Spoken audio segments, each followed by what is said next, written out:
mga kapuso, nailigtas po ang nasa 10 tuta na natagpuan nakasilid sa magkahiwalay na sako sa Numancia, Aklan.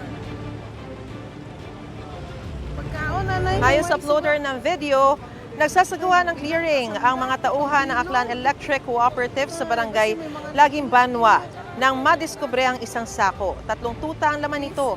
Matapos ng ilang araw, isa pang sako ang kanilang natagpuan na may laman namang 7 tuta. Inaalam pa kung sino ang may-ari ng mga tuta at kung anong dahilan sa pagtapon sa kanila sa lugar. Ipinamigay na ng uploader sa mga residente sa lugar ang naturang mga tuta. Gusto mo bang mauna sa mga balita?